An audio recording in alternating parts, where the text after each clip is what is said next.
Hello అండి, ఎలా ఉన్నారు? అందరు బాగున్నారా? నేను కూడా బాగున్నానండి. లాంగ్ వీడియో అయితే నేను చాలా రోజుల తర్వాత పెడుతున్నాను. స్కిప్ చేయకుండా లాస్ట్ వరకు చూడండి. ఈ రోజు వీడియోలో అయితే నేను తోటకూర ఎలా ఉండాలనో చెప్తాను. అంటే చాలా సింపుల్ ప్రాసెస్ అండి. తెలిసే ఉంటుంది అందరికీ. కాకపోతే మనము మంచిగా కొంతమందికి ఆకుకూరలు సెట్ అవ్వమన్నమాట. ఎంత మంచిగా వండుదాం అనుకున్నా కొంతమందికి సెట్ కావు. అలాంటి వాళ్ళు వీడియో స్కిప్ చేయకుండా లాస్ట్ వరకు చూడండి. అర్థమవుతుంది అనమాట. కొంచెము ఆకుకూర ఎలా ఉండాలి, వాటర్ వేయకుండా ఉండాలండి మ్యాక్సిమము.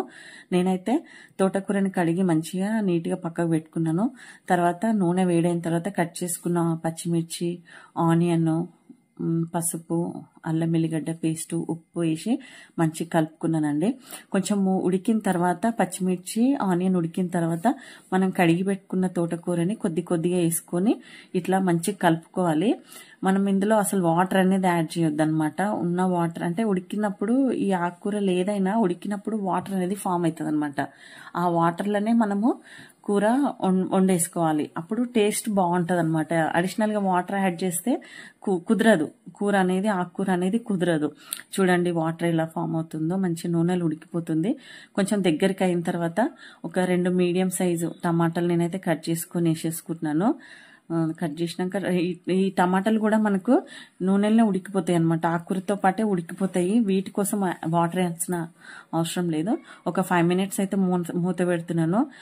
ఈ కూరని సిమ్లోనే ఉడకబెట్టుకోవాలండి. చూడండి టమాటా అయితే మెత్తబడ్డది.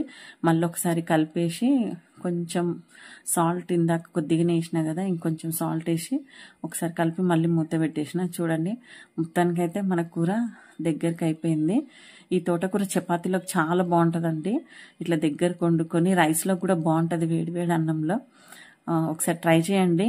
నేను ఎట్లయితే ప్రాసెస్ చెప్పానో అట్లా ఒకసారి ట్రై చేయండి. చాలా బాగుంటుందండి. Thanks for watching. మా ఛానల్ని సబ్స్క్రైబ్ చేసుకోండి.